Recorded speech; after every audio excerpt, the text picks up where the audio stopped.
Voilà que j'ai l'occasion encore de partager la parole de Dieu avec vous. Et le Seigneur m'a conduit à vous parler des textes dans l'Évangile selon Luc. Évangile selon Luc, chapitre 12, versets 13 à 21. Je vais attendre que vous trouviez Luc, chapitre 12, à partir du 13e verset jusqu'à 21. Et lisons. Quelqu'un dit à Jésus, du milieu de la foule, « Maître, dis à mon frère de partager avec moi notre héritage. » Jésus lui répondit, « Ô homme, qui m'a établi pour être votre juge ou pour faire vos partages ?» Puis il leur dit, « Gardez-vous avec soin de toute avarice, car la vie d'un homme ne dépend pas de ses biens, fit-il dans l'abondance. » Et il leur dit cette parabole, « Le terre d'un homme riche avait beaucoup rapporté, et il raisonnait en lui-même, disant, « Que ferai-je? Car je n'ai pas de place pour serrer ma récolte. Voici, dit-il, ce que je ferai, j'abattrai mes greniers, j'abattirai des plus grands. J'y amasserai toute ma récolte et tous mes biens. Et je dirai à mon âme, mon âme, tu as beaucoup de biens en réserve pour plusieurs années. Repose-toi, mange, bois et réjouis-toi. » Mais Dieu lui dit, insensé, cette nuit même, ton âme te sera redemandée. Et ce que tu as préparé, pour qui cela sera-t-il? Il en est ainsi de celui qui amasse des trésors pour lui-même et qui n'est pas riche pour Dieu. Parole du Seigneur. Prions. Seigneur Dieu, nous voici réunis devant toi. Nous voulons t'écouter. Parle-nous. Car ta parole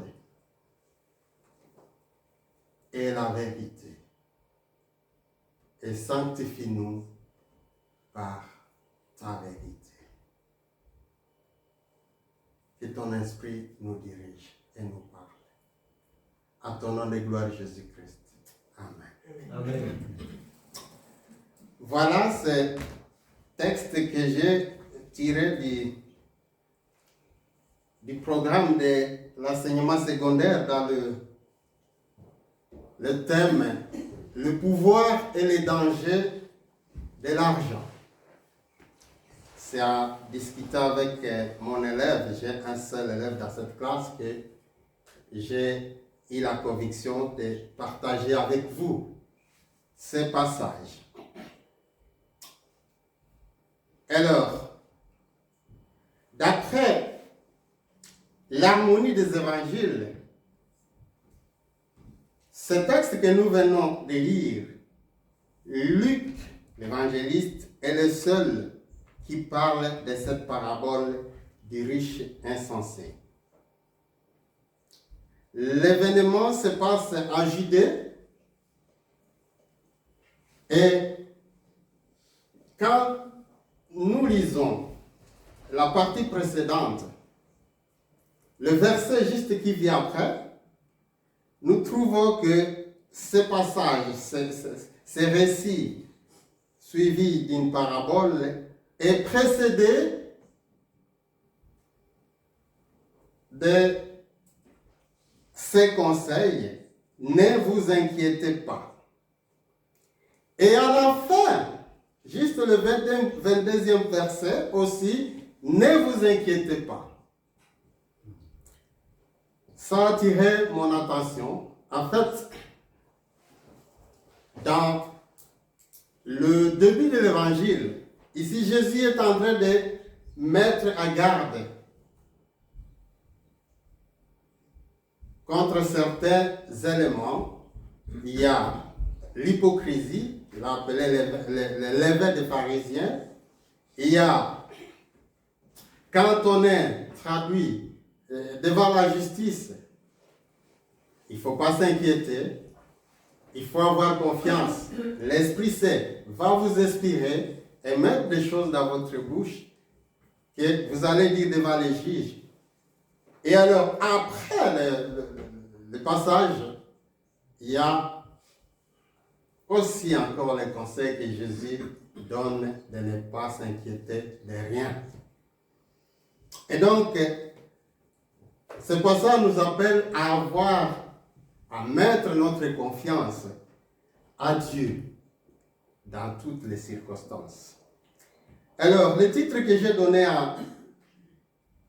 à cette prédication, c'est « Veillez à vous garder de toute avarice ».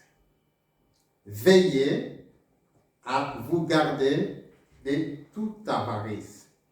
Ça veut dire, veiller, ça veut dire, on doit être toujours sur le qui-vive. Il faut veiller. Il faut être attentif.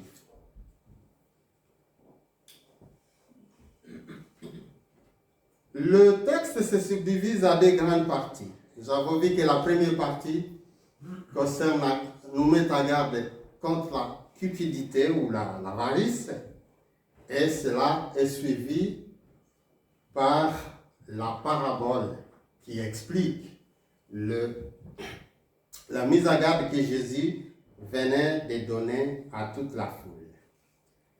Nous voyons qu'au début, il y a un juif qui va sortir de la foule et se met à interpeller Jésus. Maître, est-ce que tu peux nous aider à régler le problème de notre héritage, entre mon frère et moi? Et donc, on comprend qu'il y avait un conflit. Et si on interprète bien, ce juif doit être le cadet ou le petit frère. Parce que l'héritage est souvent donné à l'aîné. C'est l'aîné qui est héritier. Et donc, nous ne savons pas qu'est-ce qui s'est passé. Mais le jeune, ou le puîné, ou le cadet, veut obtenir gain de cause ou justice. En voyant Jésus, il a cru qu'il trouvera la réponse à sa demande. Mais Jésus ne va pas accéder à cette demande. Parce qu'en fait, son temps n'est pas, du moins, son royaume n'est pas de ce monde. Il n'est pas venu pour des questions temporelles ou matérielles. Et il va voir au-delà du visible. Il voit les Juifs qui viennent de lui poser la question, mais Jésus voit au-delà de l'apparence parce qu'il a le pouvoir de lire ce qui est dans notre cœur.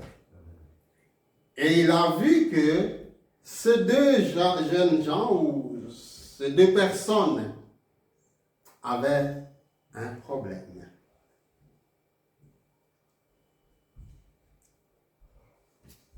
Et leur problème est lequel? Il a vu que ils étaient attachés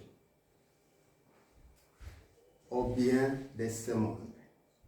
Et c'est alors qu'il va s'adresser, il va profiter pour s'adresser à toute la foule, afin de lui mettre, ou la mettre à garde contre l'avarice. Il a vu l'avarice qui était dans le cœur de ces Juifs qui est venu réclamer justice. Il dit non, gardez-vous de toute avarice. Jésus met à garde toute la foule contre l'avarice. Puis il leur dit, gardez-vous avec soin de toute avarice, car la vie d'un homme ne dépend pas de ses biens futurs dans l'abondance. Il a vu que leur cœur était attaché au bien de ce monde. Comme peut-être souvent, nous sommes attachés au bien de ce monde. Mais ce n'est pas ce que Dieu attend de nous. C'est quoi l'avarice? L'avarice est définie comme l'attachement excessif à l'argent, aux biens matériels, une passion d'accumulation de richesses. La cupidité est définie comme le désir immodéré d'argent et de richesses. C'est cette course effrénée vers la richesse, vers l'argent. Chercher à tout prix les richesses. Le terme grec traduit par avarice est pléonexia. Ce terme désigne en réalité la soif d'avoir toujours plus. On n'est jamais satisfait. Toujours avoir plus. On veut devenir plus riche encore. Selon le dictionnaire en ligne, vitrine linguistique, la pléonexie est le désir excessif d'accumulation matérielle, des possessions et d'influences satisfaits sans égard aux répercussions sur l'environnement, sur autrui et sur la société en général. Cette définition m'intéresse beaucoup parce qu'en fait, elle traduit les comportements de nos contemporains et des puissants de ce monde qui cherchent à s'enrichir toujours, malheureusement, au détriment des faibles. Et même au détriment de l'environnement. Au Brésil, les forêts sont en train d'être ravagées parce qu'il faut qu'on satisfasse aux besoins des puissants, des plantations. Mais on ne tient pas compte que l'environnement, cette terre, c'est notre maison que Dieu nous a donnée et que nous devons préserver et entretenir. Il ne tient pas compte, ce puissant, celui qui veut s'enrichir, il ne tient pas compte d'autrui. Ce qui compte, c'est sa richesse. C'est que son argent ou ses chiffres augmentent. Même si l'autre va trimer, ce n'est pas le problème. Et si la société, nous voyons cela dans le cas des mafias, par exemple, ils sont prêts à polluer le sol, même si l'eau qui va venir de là sera polluée et ça va entraîner des maladies, ça ne leur dit rien. Parce qu'ils sont emballés dans une course effrénée vers la richesse. Signalons tout de même, vous allez m'excuser, mes lunettes ne sont plus adaptées. Signalons tout de même que La convoitise, l'avidité, l'avarice ou la cupidité, ça n'a rien à voir avec l'effet de pouvoir, de pourvoir à ses propres besoins et à ceux de sa famille. Nous avons la responsabilité de pourvoir à nos besoins et à ceux de notre famille. Ça, on ne peut pas dire que c'est la cupidité ou non. Nous devons travailler. Et celui qui ne travaille ne mange non plus. Mais l'avarice, c'est autre chose que ça. Chacun d'entre nous doit prêter attention à l'avertissement que Jésus et examiner si dans son cœur demeure l'égoïsme et l'avidité. Oui. Car la Bible ou la parole de Dieu associe l'avarice et la poursuite, coûte que coûte, des richesses à l'idolâtrie. Donc, l'avarice, la cupidité, la recherche à tout prix des richesses ou de l'argent, quand on est dans cet état-là, on est idolâtre. La richesse est devenue le mammon, le Dieu. Et Jésus met à garde contre cette avarice. Et alors, pour expliquer cela, il va l'expliquer par une parabole. Comme il avait l'habitude, chaque fois qu'on lui posait la question, ou chaque fois, il expliquait les choses par des paraboles. C'est ainsi que s'ensuit la parabole du riche insensé. Et là, nous trouvons que il nous présente qu'il y avait un homme riche dont la récolte était fructueuse. L'homme de cette parabole est riche. Il n'y a pas de mal à être riche. Abraham, Isaac, Jacob, Salomon, Job et beaucoup d'autres dans l'Ancien Testament étaient riches. Dans le récit de cette parabole, rien ne permet de dire que les richesses de cet homme avaient été acquises d'une façon malhonnête. La Bible nous dit qu'il était riche. Il était propriétaire de terres. Peut-être qu'il avait hérité cela, ou peut-être qu'il les avait acquis par achat, mais jusque-là, il n'est pas malhonnête. Et d'ailleurs, il menait une vie aisée qui était peut-être convoitée ou enviée par ses contemporains. La description que le Seigneur fait de cet homme n'est pas celle d'un oppresseur. Ce n'est pas qu'il exploitait les gens, non. Il exploitait les pauvres, non.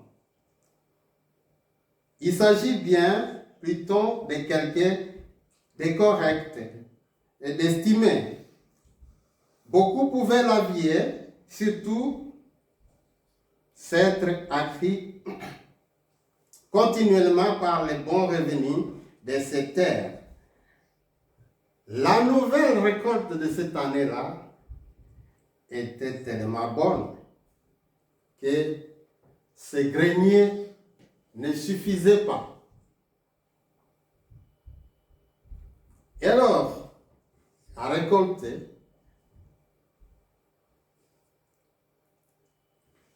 nous verrons maintenant dans le passage suivant, beaucoup de récoltes. Au lieu de penser à d'où vient cette providence ou cette bénédiction,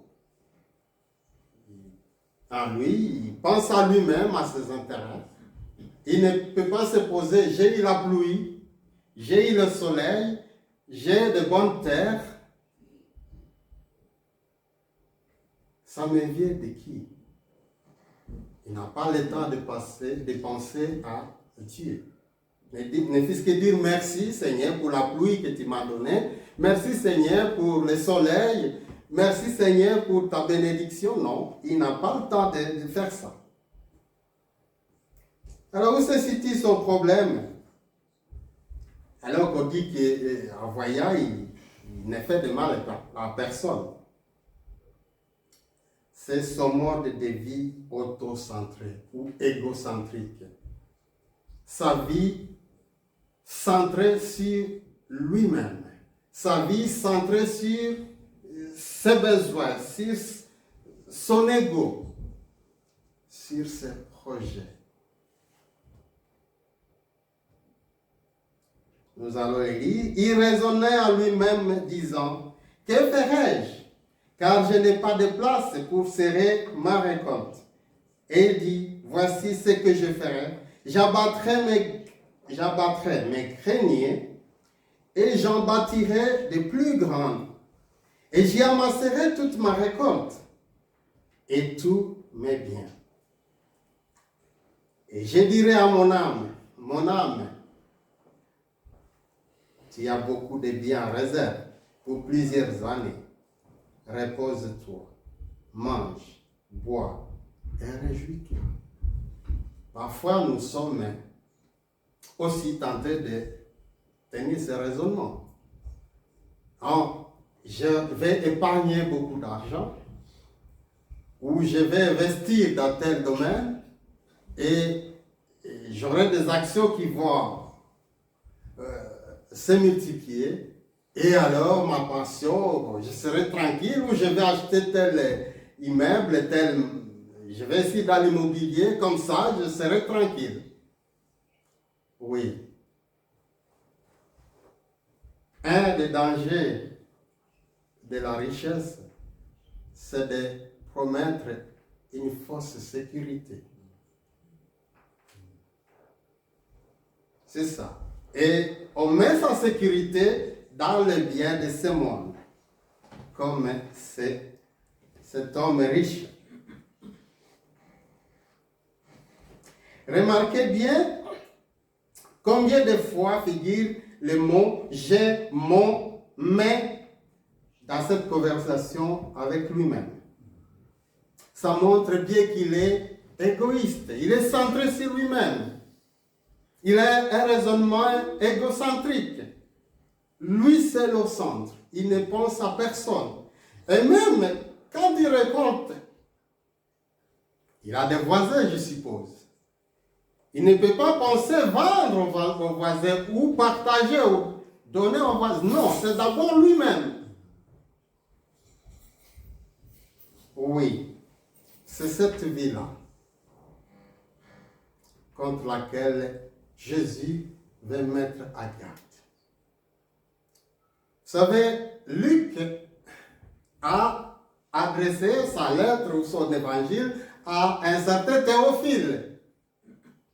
Et Théophile, en grec, si on le traduit littéralement, ça veut dire celui qui aime Dieu. Et vous, là, vous êtes ceux qui aiment Dieu. Et donc, cela nous est aussi adressé aujourd'hui. Dieu veut nous mettre en garde contre l'avarice, contre la cupidité, contre la recherche effrénée de l'argent ou de la richesse.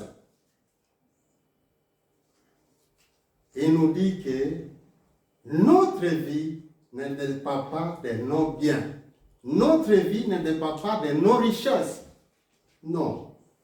Notre vie, c'est un don de Dieu. C'est un cadeau, c'est une grâce, comme ma sœur l'a dit. C'est une grâce. Et Jésus, parce qu'il a lu la pensée ou les pensées de ces Juifs, il en a profité pour parler à toute la foule. Et aujourd'hui, cela nous parle aussi. Dieu veut que nous mettions notre confiance en lui seul. Dieu veut que, comme nous l'avons chanté, être centré sur lui-même, lui seul. Centrer notre vie sur Dieu. Dieu veut que nous vivons à parfaite dépendance à lui. Il veut que nous dépendions de lui. Que nous nous abandonnions à lui. Il veut que nous puissions compter sur lui. Parce qu'il est fidèle. Parce qu'il est amour. Parce qu'il est bonté. Ce qu'il dit, il le fait. Il ne sera dépassé par quoi que ce soit. Parce qu'il est le maître des temps et des circonstances. Oui.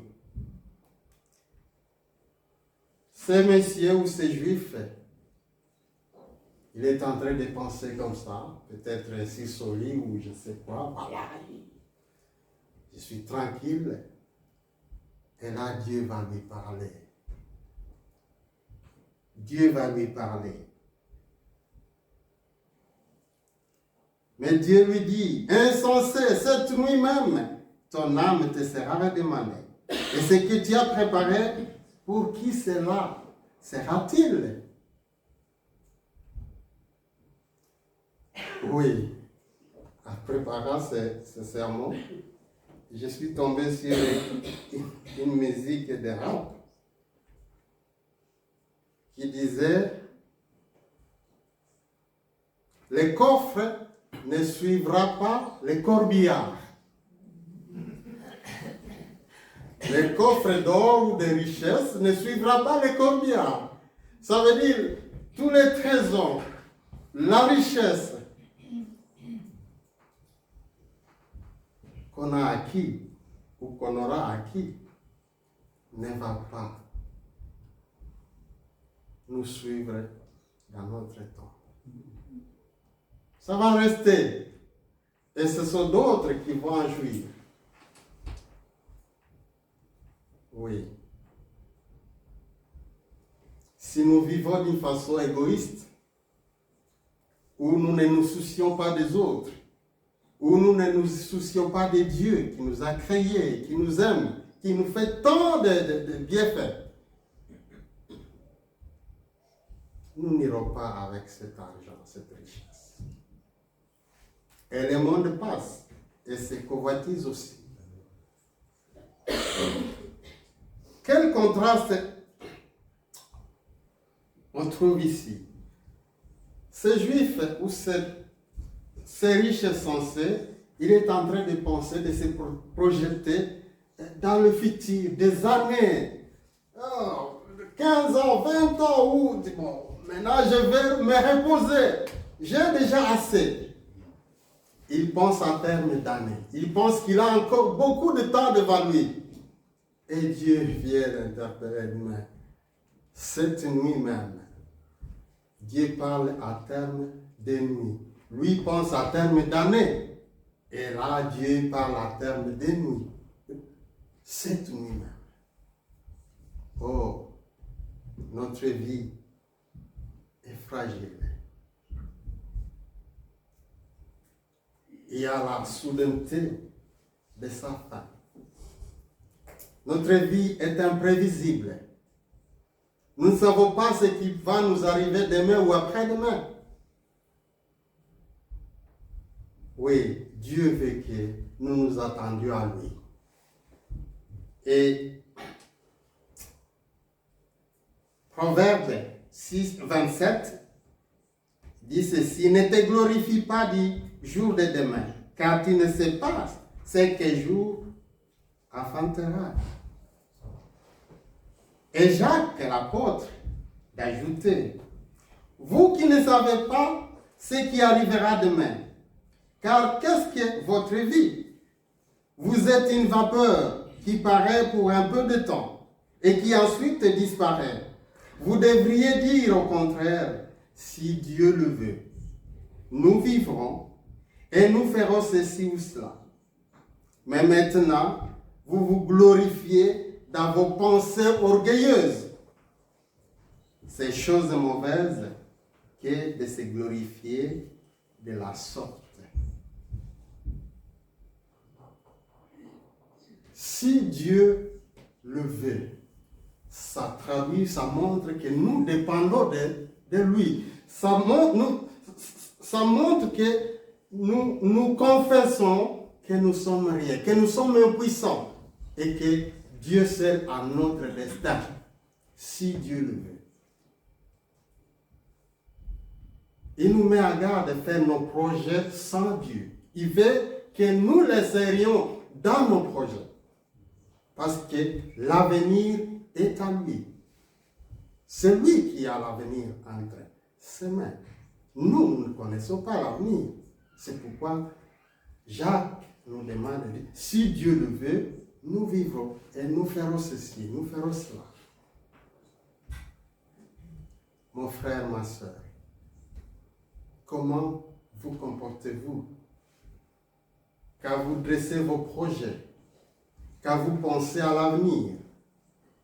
Est-ce que vous insérez Dieu dans vos programmes? Est-ce que vous bâtissez vos projets sur Dieu, celui qui est le maître des temps et des circonstances? Et alors, le dernier verset, il en est ainsi de celui qui amasse des trésors pour lui-même et qui n'est pas riche pour Dieu. Dieu veut que nous soyons riches pour lui, quant à lui, que nous soyons riches à ses yeux. La richesse que Dieu attend de nous, ce n'est pas la richesse matérielle. Dieu attend de nous que nous dépendions de lui. Que nous puissions mettre notre confiance en lui dans toutes les circonstances. Que nous lâchions prise et que nous lui laissions la manœuvre. Souvent, nous voulons toujours contrôler. Ce n'est pas évident. Parce que notre ego est là. Et notre chair, notre moi est fait en sorte que nous marchions par la vue, par le physique. Mais Dieu veut que nous mettions notre foi en exergue, en comptant sur ce secours. Oui. Cette parabole montre que l'homme veut lui-même diriger sa vie, compter sur lui-même, faire tout pour son ego. L'homme a mis Dieu de côté. Même quand nous observons, nous lisons, nous suivons le journal, Dieu est mis de côté. Nous ne comptons plus sur Dieu. Mais Luc, il est le seul à avoir donné cette parabole, veut nous dire que Jésus est venu pour restaurer ces liens, cette dépendance à Dieu, cette confiance à Dieu. Par sa mort sur la croix, nous obtenons le salut, le pardon de nos péchés. Et nous pouvons demander à Dieu de nous aider, de dépendre totalement de lui. Parce que c'est ça son plan. Il veut que nous dépendions de lui. Maintenant, je vais m'adresser à tant qu'Église. Nous avons des projets. Dieu veut que nous bâtissions ces projets sur lui, que nous comptions sur lui, que nous allions par la foi. Nous avons chanté qu'il est le Dieu grand, puissant. Et nous devons le croire. Oui. La foi, c'est ce qui triomphe du monde. Si nous avons la foi, il va répondre et il va agir. Ayons la foi et il agira. Que Dieu bénisse sa parole. Amen. Amen.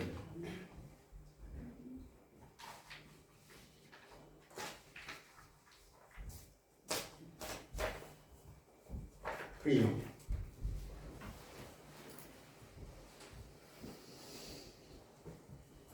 Seigneur Dieu, merci parce que tu es bon. Tu nous aimes. Tu nous connais mieux que nous-mêmes. Tu connais les besoins de notre cœur. Car tu es celui qui lit les pensées de notre cœur. Seigneur, je voudrais te prier pour chacun de mes frères, chacune de mes sœurs, et pour moi-même. Aide-nous à dépendre de toi. Aide-nous à marcher dans la confiance, l'entière confiance à toi. Seigneur, augmente notre foi. Car sans la foi, il est impossible d'être agréable. Nous voulons te plaire. Nous voulons être dans ton plan. Mais nous avons besoin de ton secours. Augmente notre foi. Et pardonne-nous si nous nous sommes égarés, si nous avons mis notre confiance dans les choses de ce monde. Oui, viens à notre secours. Nous voulons compter sur toi, Père. Bénis ta parole au nom de Jésus. Amen. Amen.